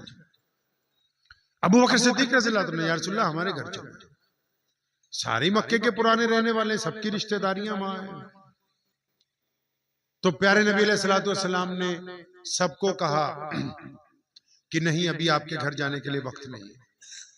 उधर एक औरत मुअम्मर सी जो है, उम्मे हानी, अपने घर में बैठी हुई है। उसके बच्चे पूछते हैं कि तुम तो कहती थी कि तुम्हारे भाई हैं, आज मक्का फतेह हो गया, मामू आएंगे हमारे घर। अब उम्मे हानी ने भरे हुए मन से कहा, क्योंकि उनके दिल में एक बात है कि नबी अलैहिस्सलातु वस्सलाम बहुत मसरूफ हैं, उनको कहां याद होगा। तो उसने भरे हुए मन से कहा कि हाँ बेटा। तो उनकी आंखों में आंसू आ गए। तो इतनी देर में किसी ने जोर से जरा दरवाजे पे दस्तक दी। तो इधर से उम्मे हानी ने जज्बात पे पूछा कि कौन है दरवाजे पर। तो उधर से आवाज आई, हानी दरवाजा खोलो, मैं तुम्हारा भाई मोहम्मद रसूलुल्लाह। नबी अलैहिस्सलातु वस्सलाम फतेह मक्का के दिन कहां गए? रात के पहले पहर ईशा की नमाज पढ़ के, किसी चौधरी के पास नहीं, किसी रईस ज़ादे के घर पे नहीं, किसी गवर्नर की कोठी पे नहीं, अपनी उस गरीब बहन के घर जो नबी अलैहिस्सलाम के सके चचा की बेटी है, उम्र में नबी अलैहिस्सलाम से 15-20 साल बड़ी है, जिनके पास बचपन गुजरा है। उस रात सुनिए जाके इमाम बुखारी से, मेरे नबी ने फाके तो गुजारे, कभी बासी रोटी नहीं खाई है। फाके किए, कभी बासी रोटी नहीं खाई। फतेह मक्का की रात को नबी अलैहिस्सलातु वस्सलाम ने उम्मे हानी के घर पहुंचे और जाते ही पूछा, हानी कुछ खाने के लिए है? या रसूलुल्लाह सल्लल्लाहु अलैहि वसल्लम कुछ भी नहीं। फरमाया, फिर उम्मे हानी ने कहा, या रसूलुल्लाह हाँ, एक बासी रोटी पड़ी हुई है। फरमाया, वही लाओ। बासी रोटी को पानी से धोया गया, सिरके में डुबोया गया। ये पहला मौका है कि मोहम्मद रसूलुल्लाह ने बासी रोटी खाई है। और नबी अलैहिस्सलाम अपनी उस बहन के घर पहुंचे। ये वाकया सुनिए, उसके बाद गुफ्तगू को खत्म करूंगा और फिर अपने दिल का अंदाजा लगाइए कि हम मुसलमान हैं, मोहम्मद रसूलुल्लाह सल्लल्लाहु अलैहि वसल्लम हमसे क्या चाहते हैं। प्यारे नबी अलैहिस्सलातु वस्सलाम ने उस रात जब वो बासी रोटी तनावुल फरमा ली तो क्या कहा नबी अलैहिस्सलातु वस्सलाम की बहन ने? उन्होंने एक बिस्तर लगाया। बिस्तर लगाने के बाद गुजारिश की कि या रसूलुल्लाह सल्लल्लाहु अलैहि वसल्लम, आप इतने दिन से सफर में हैं, आज मक्कातुल मुकर्रमा फतेह हुआ, अदालतें लगी, अजानें हुई, नमाजें हुई, आप थक गए हैं, आप आराम कीजिए, अंदाजा लगाइए, फतेह मक्का की पहली रात है। होना तो ये चाहिए था कि इस रात में कोई बड़ी सी दावत होती, मेहमान नवाजियां होती, रोशनियां की जाती, लोगों को बुलाया जाता। लेकिन ये अपनी गरीब बहन के घर तशरीफ फरमाए और इस घर में भी सिर्फ बासी रोटी खाने के बाद बिस्तर पर लेटने से इनकार कर रहे हैं। नबी अलैहिस्सलातु वस्सलाम आराम फरमाने से इनकार कर रहे हैं। बैठ गए, फरमाया, हानी यहाँ बैठो मेरे सामने। उम्मे हानी रज़ियल्लाहु तआला अन्हा नबी अलैहिस्सलातु वस्सलाम से 15-20 साल उम्र में बड़ी हैं, बच्चे भी साथ में आके बैठ गए। अब उस रात प्यारे पैगंबर अलैहिस्सलातु वस्सलाम ने जो गुफ्तगू की है अपनी बहन के साथ, मैं मौलवी हूं ना तो आपसे दीन की बातें कर रहा हूं। मेरी जगह कोई इंजीनियर बैठा होता तो आपसे फन की बात करता, कोई डॉक्टर बैठा होता तो इलाज की बात करता, कोई अफसर होता तो आपसे इंसाफ की बात करता, कोई लीडर होता तो आपसे सियासत की, क्योंकि जो बंदे की लाइन होती है वही बात करता है। नबी अलैहिस्सलातु वस्सलाम ने उस रात क्या किया? अपनी बहन को क्या कहा कि फलां वजीफा पढ़ लिया करो, फलां नफिल का इजाफा करो, या इसमें आजम बताया? नहीं, ऐसा कुछ नहीं। सुनो मुसलमानों, नबी अलैहिस्सलाम उस रात तशरीफ फरमा हुए, अपनी बहन को सामने बिठाया और नबी अलैहिस्सलाम की हमशीरा मोहतरमा सामने बैठी हैं, उम्मे हानी रज़ी अल्लाह ताला अन्हा, उनके साहबजादे भी बैठे हुए हैं। और नबी अलैहिस्सलाम ने फिर अपनी बहन के सामने बैठने के बाद जब गुफ्तगू शुरू की है, मेरा तो अपना ये ईमान है कि जमीन की छाती फट गई थी, आसमान का सीना चिर गया था उस रात। फतेह मक्का की रात है। मेरे नबी अलैहिस्सलाम ने उम्मे हानी से बड़े ही आहिस्ता लफ्जों में मुख्तसर सी बात करते हुए कहा, हानी आपको पता है कि जब मैं मोहम्मद रसूलुल्लाह की विलादत होने वाली थी, जब मैं दुनिया में आने वाला था, जब मैं अपनी माँ के शिकमे मादर में था, हानी तुम्हें पता है कि 2 माह पहले मेरे अब्बू जी हजरत अब्दुल्ला का इंतकाल हो गया था। हानी मैंने अपने बाप को नहीं देखा, तूने देखा है अपने चचा को अच्छी तरह। आज की रात मैं मोहम्मद रसूलुल्लाह को बताओ कि मेरे अब्बू हजरत अब्दुल्ला कैसे थे। फरमाया आज की रात बताओ मुझे कि कैसे थे हजरत अब्दुल्ला रज़ियल्लाहु ताला। उम्मे हानी की आंखें ज़ारो कतार रो रही हैं। नबी अलैहिस्सलाम अपने वालिद को याद कर रहे हैं, फतेह मक्का की रात को अपने वालिद को याद कर रहे हैं कि मैंने देखा नहीं अपने बाप को। उम्मे हानी ने कहा, या रसूलुल्लाह सल्लल्लाहु अलैहि वसल्लम, आपके वालिद बड़े खूबरू थे, बड़े कद्दो कामत वाले थे, उनका चेहरा बहुत हसीन था, वो चलते थे तो ऐसा लगता था कि मक्के के बाजारों से कोई शहजादा गुजर रहा हो। वो भी क्यों ना जिसके पेशानी में नूरे नबूवत चमक रहा हो, खातिमुन नबिय्यीन का, वो जात अगर खूबसूरत नहीं होगी तो और कौन होगा इस दुनिया के अंदर। अब वो हजरत अब्दुल्ला की सिफतें बयान करती हैं तो मेरे नबी अलैहिस्सलाम जब अपने अब्बू की बातें सुनते हैं ना तो उनकी आंखें अश्क बार है। फिर अचानक दूसरा सवाल करते हैं, हानी तुझे पता है मैं बहुत छोटा था, 6 साल का था, मेरी अम्मा सैयदा आमना मुझे छोड़कर चली गई। हानी मैंने अच्छी तरह अपनी माँ को नहीं समझा, अच्छी तरह नहीं देखा। हानी तू अच्छी तरह जानती है, तूने उनके साथ वक्त गुजारा, तेरे सामने वो आई थी मक्का मुकर्रमा में, सच बता मेरी अम्मा कैसी थी। अब हानी जब सैयदना आमना की सिफात बयान करना शुरू करती, नबी अलैहिस्सलाम अपनी माँ को याद करते, माँ को याद करते। जब माँ का जिक्र अभी चल रहा है, अचानक फिर पूछते हैं कि हानी तू बता ना हमारे दादा हजरत अब्दुल मुत्तलिब कैसे थे। मुसलमानों, फतेह मक्का की रात, आज जब कोई बंदा कोई जश्न मनाता है, कोई फतेह हासिल करता है, वो सबको भूल जाता है। मेरे नबी फतेह मक्का की रात अपनी उस बहन के घर पहुंचे कि जिसने 10 साल सिर्फ नबी की गुलामी की वजह से शौहर के बगैर गुजारे तशद्दुद में, और हमें ये समझा के गए कि जब किसी मुकाम पर पहुंच जाओ फिर उन लोगों को याद करना जो उस वक्त तुम्हारे साथ थे जब तुम्हारे साथ था कोई नहीं है। सैयदना अम्मी आयशा रज़ियल्लाहु ताला ने एक दिन बड़े अदब से ये बात कही थी, या रसूलुल्लाह सल्लल्लाहु अलैहि वसल्लम आप खदीजतुल कुबरा को बहुत याद करते। मेरे नबी अलैहिस्सलाम की आंखों में आंसू आ गए थे। फरमाया आयशा आज ये बात कही है आपने रज़ियल्लाहु ताला अन्हा, आइंदा ये बात मुझे ना पूछिएगा। फरमाया रसूलुल्लाह क्या हुआ। फरमाया आयशा जब मक्के का पत्ता पत्ता मेरा दुश्मन था, जब एक एक चौधरी मेरा मुखालिफ था, जब वहां के बच्चे तक हमारे दुश्मन थे, उस वक्त अगर किसी ने मुझे हौसला दिया, अगर किसी ने ये कहा कि मेरा रब आपको जाया नहीं होने देगा, तो मुसलमानों तुम्हारी माँ अम्मी खदीजतुल कुबरा रज़ियल्लाहु ताला अन्हा। ये नबी अलैहिस्सलाम है कि आखिरी हज के लिए चले, आखिरी हज के लिए चले मदीने से मक्के की तरफ। 63 साल की उम्र है। कितनी उम्र है भाई? फिर कहता हूं बोलते रहो साथ में, अच्छी तरह नहीं बोलोगे तो दोबारा नहीं आएंगे। बोलते रहिए ताकि हमने कुछ लेके जाना है इंशाअल्लाह। आखिरी हज करने के लिए जा रहे हैं तो कितनी उम्र है नबी अलैहिस्सलाम की? 63 साल। अब मदीने से चले, 1,24,000 सहाबा साथ में, 1,24,000 बहुत बड़ी तादाद होती है।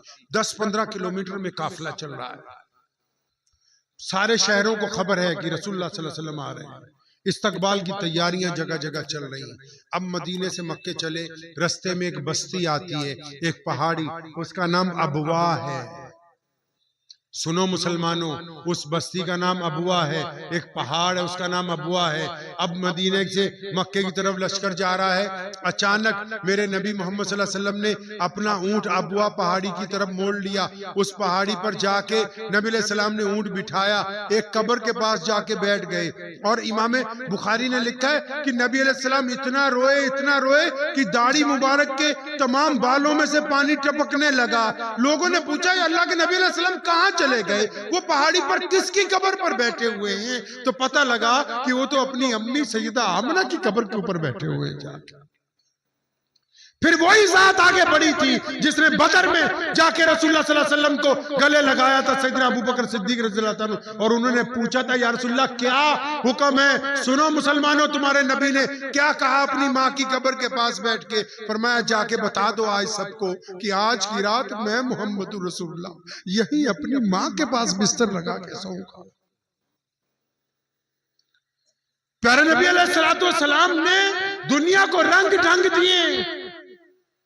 ऐसे नहीं, आज इस्लाम दुनिया का सबसे बड़ा मजहब बना है। सिर्फ गोश्त खाने से नहीं, वो आला किरदार नबी अलैहिस्सलाम ने कायनात के सामने रख दिया कि दुनिया हैरान रह गई कि अगर राह निजात हासिल होगी, अगर किसी के आगोश में जाया जा सकता है तो मोहम्मद रसूलुल्लाह सल्लल्लाहु अलैहि वसल्लम की ज़ात है।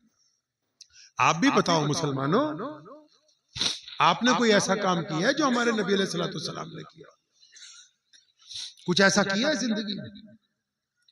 नमाज पढ़ते हो ना भाई, नमाज पढ़ते हो सब नहीं बोलते यार, आप लोग बोलते क्यों नहीं है आपके भाई? नमाज पढ़ते हैं ना? अच्छा, तो नमाज पढ़ते क्यों हैं?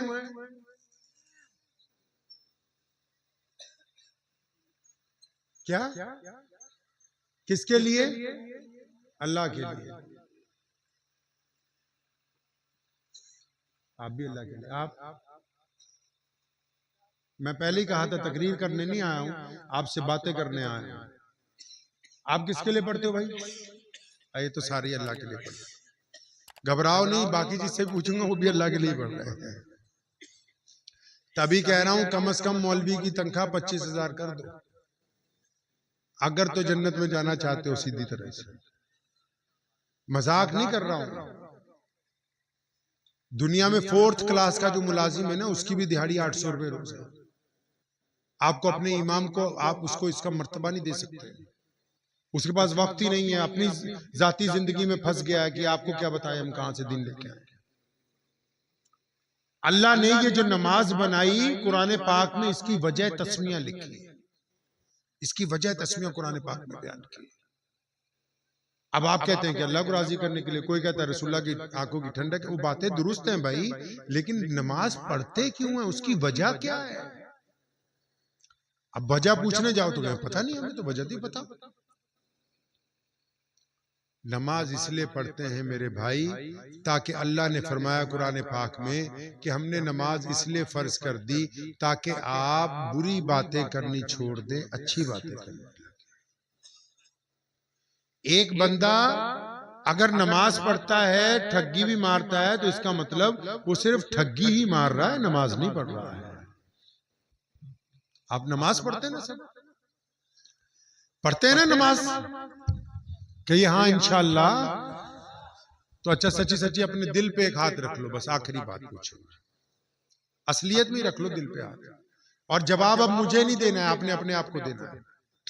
अब जो मैं पूछने लगा हूं उसका जवाब आपने अपने आप को, किसको देना है जी? अपने आप को, मुझे नहीं देना। जो भी लोग नमाज पढ़ते हैं, खासकर वो, या सारे ही चलिए, सब मुसलमान हैं, ईमान वाले हैं, जो गैर मुस्लिम है वो भी अपने दिल पे हाथ रखो जरा। आप खुदा को मानते हैं, नमाज पढ़ते हैं। अच्छा, आप नमाज पढ़ते हैं, अपने दिल से सच्ची सच्ची पूछो, कभी जिंदगी में एक बार अपने बाप को गले लगाया कि अब्बू मुझे आपसे बहुत प्यार है? किया कभी आपने ऐसा?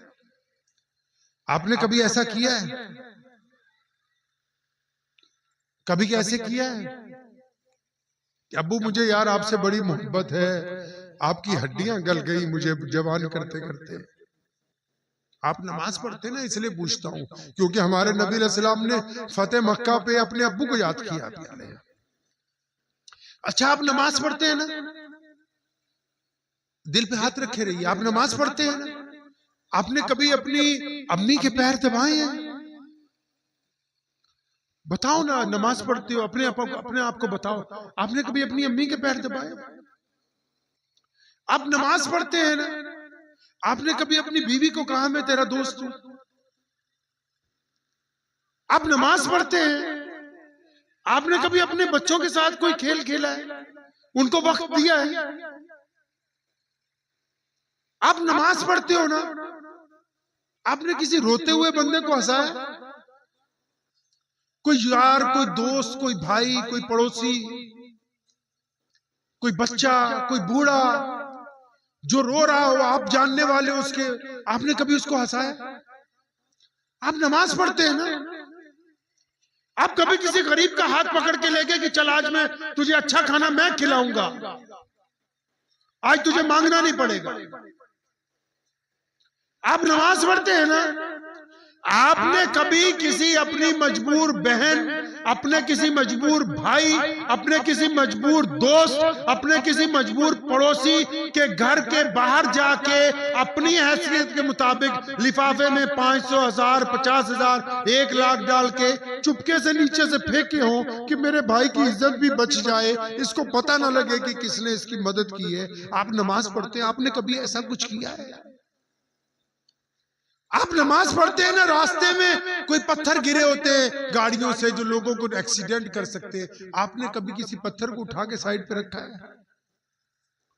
पता लगे ना, हम अपने आप को मुसलमान कहते हैं, जबकि गैर मुस्लिम कौमें आज भी, आप कोई पंचायत लगा लो, किसी मुसलमान और गैर मुस्लिम का पैसे का झगड़ा हो तो गैर मुस्लिम आज भी आपके मुंह पे कहेगा कि तू मुसलमान होके झूठ बोल रहा है। मतलब हमारे बाप दादा ने ऐसी जिंदगी गुजारी, वो आज भी आपको शराब पीता देख के कहेगा कि मुसलमानों में तो शराब पीनी हराम है, तुम क्यों पीते हो?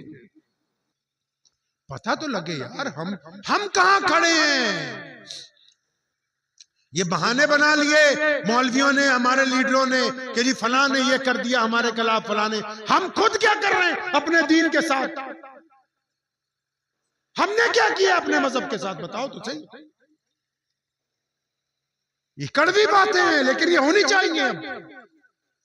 मस्जिद के इस्तिंजे खानों में बीड़ियां आके गैर मुस्लिम नहीं पीते? कौन है वो लोग? कुरान पाक के ऊपर मनो मिट्टी चढ़ी हुई है मस्जिदों में, कौन है वो लोग जिन्होंने अपनी मस्जिद में कभी पोछा नहीं मारा, झाड़ू नहीं मारा? कौन है ये? क्या हम अब रस्में निभाने को रह गए कि बस रस्में निभाएं, 12 रबीउल अव्वल का जलसा करेंगे, ईद बकरीद आएगा गोश्त खाएंगे, हम रस्मी मुसलमान रह गए? हमने रसूलुल्लाह सल्लल्लाहु अलैहि वसल्लम की आला रिवायात को कायम करना है। अगर हम उन रिवायात को कायम नहीं कर सके तो कल हौज़े कौसर के जाम पे हमें नबी अलैहिस्सलातु वस्सलाम के सामने जवाबदेह होना होगा। याद रखो, अगर किसी गैर मुस्लिम ने आपकी वजह से ये कहा कि मुसलमान गलत है, आप किसी गैर मुस्लिम के साथ पढ़ते हैं, किसी गैर मुस्लिम के साथ कारोबार करते हैं, किसी गैर मुस्लिम के साथ नौकरी करते हैं, किसी गैर मुस्लिम कोई आपके पास काम करता है, अगर आपकी आचरण की वजह से उसने ये कहा कि मुसलमान बुरे होते, तो कल क़यामत के रोज आप अल्लाह और उसके रसूल के मुजरिम बनेंगे। आपको किसने कहा कि छूट दे रखी है इस्लाम ने? आपको इस्लाम की तस्वीर को कौन खराब कर सकता है हमारे अलावा?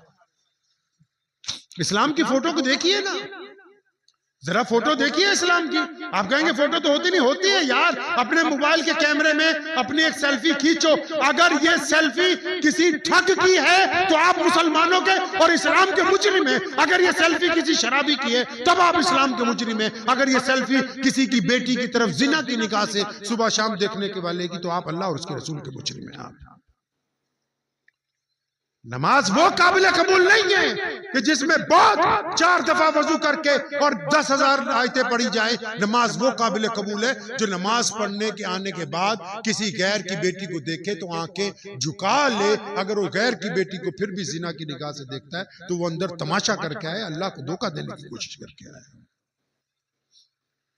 जो दीन जिस काम के लिए बना, आज कायनात में इस्लाम नंबर 1 पे इसीलिए कि मुसलमान पूरी कायनात में अपने किरदार में सबसे आला हैं, और हम पीछे इसलिए हैं क्योंकि अब हम किरदार की बात नहीं करते, हम सिर्फ लिबास की बात करते हैं। अब हम सिर्फ लहजे की बात करते हैं, अब हम तनन्नुम की बात करते हैं, अब हम प्रोटोकॉल की बात करते हैं। लेकिन मेरे मोहम्मद रसूलुल्लाह सल्लल्लाहु अलैहि वसल्लम चाहते हैं कि पूरी इंसानियत के लोग और बिलखुसूस मुसलमान रसूलुल्लाह सल्लल्लाहु अलैहि वसल्लम की सुन्नत को अपनाएं। कौन सी? मेरे नबी अलैहि सलाम ने फरमाया कि बदगुमानी कुफर है, यानी जब भी सोचे तो, अरे बोले जब भी सोचे तो कुछ लाएंगे तब्दीली इंशाअल्लाह, घर से शुरू करेंगे इंशाअल्लाह। घर में कहां से शुरू करेंगे? अम्मा से, अब्बा से?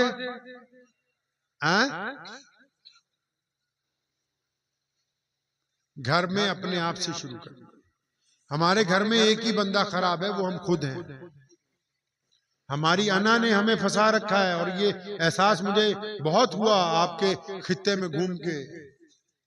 किसी को बरादरी पे फख्र है, किसी को रंग के ऊपर है, किसी को अपनी दौलत के ऊपर है, किसी को इल्म पे है, किसी को मर्तबे पर है, किसी को ओहदे पे है। मेरे रब के नजदीक आला आमाल से बेहतर और कोई चीज नहीं है, और कोई चीज नहीं है आला आमाल से बेहतर।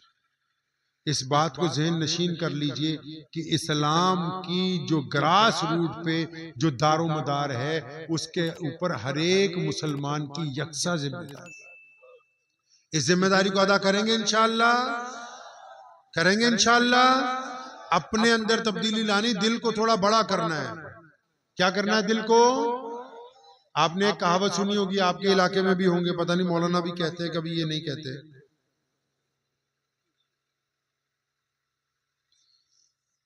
पता नहीं यहां भी कोई मौलवी कहता होगा, भी मैं जो भी कहता हूं मुंह पे ही कह देता हूं। कहते हैं मौलवी नहीं तो दुनियादार बहुत कहते हैं कि भाई हम जो भी कहते हैं मुंह पे, इससे बड़ा बेईमान कोई नहीं होता, लिख लो। क्योंकि अगर जो भी कहना होता मुंह पे कहना होता तो पहले आपको यही बताता कि मैं फलां के घर गया था, उसकी बेटी को जिना की निगाह से देखा, उसके मुंह पे कहता हूं। ये मुंह पे कहता कि मैंने फलां की 5000 की ठगी मार रखी है, ये मुंह पे कहता कि मैंने फलां का खेत दबा रखा है, ये मुंह पे कहता कि मैं अपने बाप से बदतमीजी करता हूं। क्योंकि ये अपनी बुराइयों को छुपाता है। वैलुल कुल्ली हुमज़तिल लुमज़ा, दूसरों के ऐब तलाश करता है, फिर उन्हें लोगों को बताता है, तो ये सबसे बड़ा बेईमान है। अगर आप चाहते हैं कि आप तरक्की करें, राज सुनते जाइए। अगर आप चाहते हैं कि आप बहैसियत कौम, बहैसियत माशरा, बहैसियत दीन तरक्की करें, खुदा के लिए इस दिल को थोड़ा बड़ा कर लीजिए। अगर इसमें ज़ब्त नहीं है, सब्र नहीं है, अगर इसमें अना है, तो आप कुछ नहीं कर सकेंगे सारी जिंदगी। हमारी हैसियत क्या है? हैसियत क्या है हमारी? अगर हम दीन से अलहदा हो जाएं, हमारी हैसियत क्या है पता तो लगे। एक दिन शिखर दोपहर सख्त गर्मी के मौसम में सैयदना उमर बिन खत्ताब रज़ी अल्लाह ताला अन्हु ने अचानक कैबिनेट की मीटिंग बुला ली। हज़रत अबू अय्यूब अंसारी रज़ी अल्लाह ताला अन्हु, अब्दुल्लाह इब्न जुबैर रज़ी अल्लाह ताला अन्हु, उस्मान रज़ी अल्लाह ताला अन्हु, मौला अली करम, सबको भी जल्दी बुलाओ, मस्जिद में बुलाओ। पता नहीं उन्होंने कहा कोई मीटिंग इमरजेंसी आ गई, किसी मुल्क में नए नए मुल्क मुसलमानों को मिल रहे हैं, कोई पंगा पड़ गया होगा। अब ये मेंबर पे खड़े हुए कहने लगे, अल्लाह की हमद और रसूलुल्लाह सल्लल्लाहु अलैहि वसल्लम पर दुरूद के बाद मैं तुम्हें ये बताना चाहता हूं कि जब मैं छोटा था तो जब कहत पड़ता था, मेरी अम्मा मुझे अपनी बहन के घर भेज देती थी। हमारा खालू मुझे देख के कहता था, ये भुक्कड़ आ गए, इनके पास खाने को कुछ नहीं। अब ये सारे सहाबा हैरान हैं, ये मुसलमानों का अमीरुल मोमिनीन 22 लाख मुरब्बा मील का हुक्मरान, ये दोपहर को कैसी बातें कर रहा है। अरब में आज भी रवाज है, दोपहर के बाद दुकानें बंद हो जाती है, लोग घरों पे होते हैं। फिर कहने लगे, अरे सुनो मेरे नबी अलैहिस्सलाम के, ये मेरे प्यारे पैगंबर के प्यारे सहाबा, मुझे एक दिन मेरे अब्बा ने कहा, उमर ऊंटों को लाइन में लगाओ। मैंने पहला ऊंट खड़ा किया, दूसरा खड़ा किया, जब तीसरा खड़ा किया पहला भाग गया, उसको खड़ा करने आया तीसरा हिल गया, जब चौथा लगाया दूसरा निकल गया। जब ये बात बयान करने लगे, फरमाया मेरे अब्बा ने आके मेरे एक थप्पड़ मारा कि उमर तुझसे 4-5 ऊंट लाइन में नहीं लगते। अब साहबा ने पूछा, इब्न खत्ताब इतनी दोपहर को मीटिंग बुलाई, ये जो तू बातें सुना रहा है हमें पता है? तो रोने लगे। फरमाया मैं जा रहा था ना, किसी ने कहा कि उमर की इतनी हैबत है कि इसका खत चला जाए तो शहर फतेह हो जाते हैं, तो मुझे अपनी औकात याद आ गई कि अल्लाह हम तो रसूलुल्लाह से पहले कुछ भी ना थे, हम तो पैगंबर अलैहिस्सलाम की आमद से कबल कुछ भी ना थे, हम भी कुछ क्या कब थे जब तक हमारे पास दीन नहीं पहुंचा था। हमारे पास ये जो कुछ है, ये जो भी तुम्हारी बरादरियां, जो भी सरदारियां हैं, ये मोहम्मद रसूलुल्लाह के सदके हैं। दिल को थोड़ा बड़ा कीजिए, अना को थोड़ा कम कीजिए, एक दूसरे से जब्त का मुजाहरा कीजिए और गैर मुस्लिम अक़वाम के सामने, गैर मुस्लिम दोस्तों के सामने असलियत में आला इखलाक का मुजाहरा कीजिए, ताकि इस्लाम के मुतालिक दुनिया को जो शक व शुबहात हो गए उसको हम अपने अमल के साथ दूर कर सके। दुआ कीजिए अल्लाह मुझे भी और आप सबको भी इन बातों पर अमल की तौफीक अता फरमाए। व आखिरु दावाना अल्हम्दुलिल्लाह। कोई बात नहीं, उससे इजाजत ले लीजिए लड़कियों से।